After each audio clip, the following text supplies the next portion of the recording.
Hi, I'm Alyssa Hernandez, and I am going to be performing a Foley catheter insertion for you today on a male patient. So first, we would want to verify the healthcare provider's orders and make sure that we are gathering information on the correct patient. So I have Joe Smith's chart here, and I'm just going to review the entire chart, medications, orders, and then just to verify that he does have an indwelling catheter insertion for today. Then I'm going to review his allergies, and there are no allergies documented in the chart, but we will just verify that with the patient at the bedside. If he did have any allergies, we would just be looking for any kind of general allergies, but specifically a latex allergy, because sometimes the Foley catheter kits that we use have products that are made with latex, and we just want to be sure that we don't use anything on the patient that will harm them in any way. So I'm going to take this and gather my supplies, head on over to the patient's room, introduce myself, and then we can begin. So I'm obviously going to take the patient's chart with me. We'll have our Foley catheter kit, an extra pair of sterile gloves, procedural gloves, and tape. And now we can head on in. Knock, wash my hands. Hi, how are you? I'm Alyssa. I'm going to be your nurse for today. Can you just verify your name and date of birth for me? Joe Smith, 7777. Okay, that's what's on your wristband, and that is what I have in the chart. Can you just verify your allergies for me as well? You don't have any? Okay, that's what I have documented here as well, and I see you're not wearing an allergy band, so that's good. So I'm just here to place a Foley catheter in you today as per your healthcare provider's orders. Do you have any questions? No? Okay. Have you had an indwelling catheter before? No? So you don't have any past experience with any urethral strictures or anything? Okay, great. Alright, so just assess the area for safety measures. So making sure that the bed is locked and in place, that it was all the way down, that 2 side rails are up, a collet was in place, there's no clutter or any kind of spills or messes that would prevent me from performing the procedure today. Okay, wash my hands again. Now, I'm going to move my supplies. I'm just going to take the blanket down.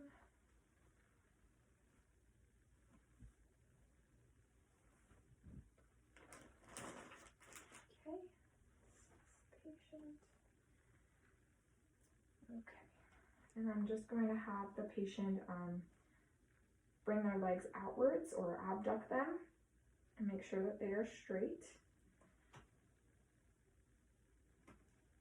Okay, this is where I will put on my gloves. Before I put on my gloves, I will have raised the bed to a working height for me, but for this situation, that does not happen. So we're just gonna pretend like it's up.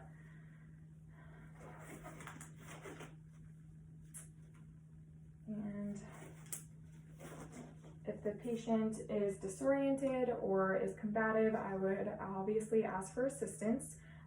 But our patient is alert and oriented and very compliant. So I'm just going to assess the urethral meatus, the glands, the shaft, and make sure that there are no lesions, any redness or swelling that would prevent me from performing the procedure today. Okay, and now I can perform pericare as per my hospital policy. And after I perform pericare, I will discard my dirty gloves, pat the patient dry, wash my hands again, and now I can open up my sterile catheter kit. I'm going to use the bag here as a trash can for any kind of trash that I will need to discard during the procedure.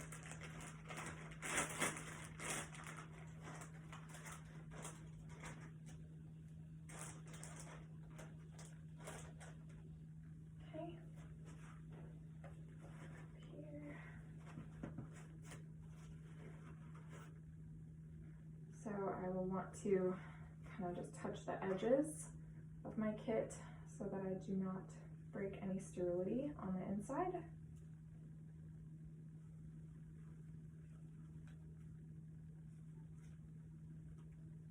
And then I will want to pick up my shiny drape on the shiny side. Just kind of let it fall a little bit, or not.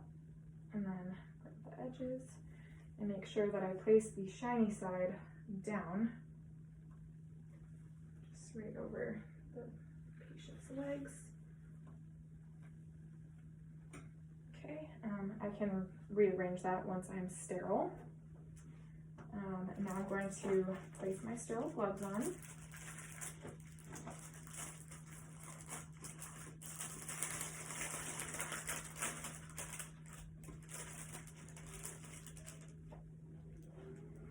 And I will want to start with my dominant hand first. So pick up the glove here, as so.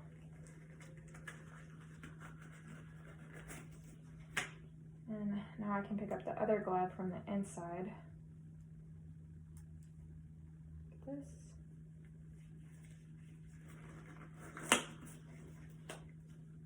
Okay, on. And now that I'm sterile, I can rearrange my area as I would like. Okay, that's good. Kind of rearrange this as well. Making sure keep my sterility. Just a little bit closer. Okay. Now I can take my pleated tray, or my pleated drape, and place it over the patient's penis. So. Okay. Rearrange my tray. I like it. Okay. And here is where I would take the antiseptic and soak my cotton balls in it. But for these purposes, we're not going to open this.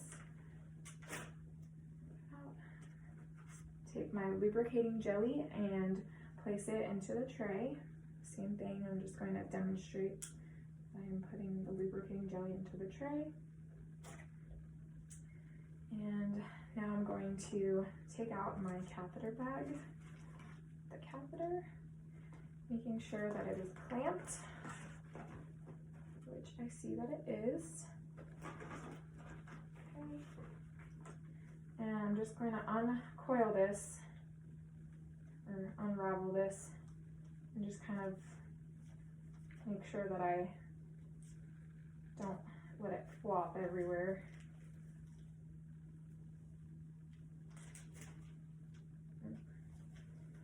And then I just want to place the tip of my catheter right into the lubricating jelly that I placed in the tray.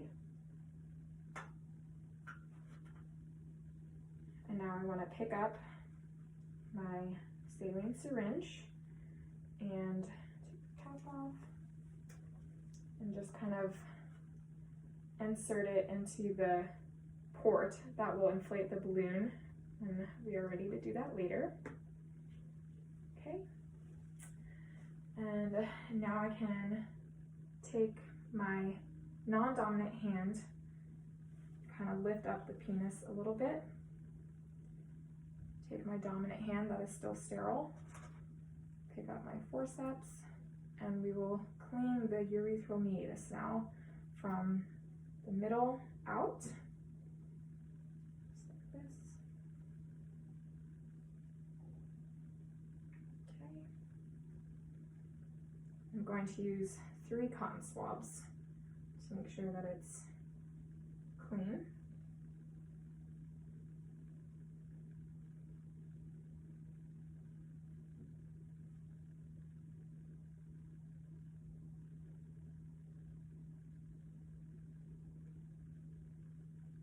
Okay, and I don't need the forceps anymore. And now I can pick up my catheter, that I had sitting in the lubricating jelly. Now I'm going to lift the penis to a 90-degree angle and ask the patient to bear down as if they were going to void, and slowly start to insert the catheter into the penis.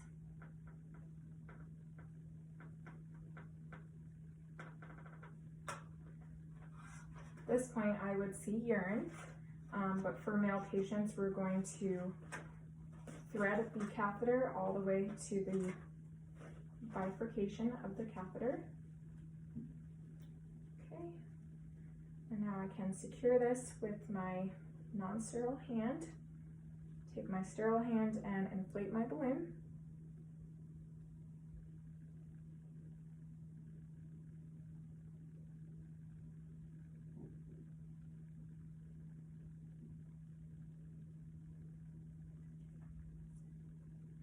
Okay, now we can take this off. And now we want to secure it. So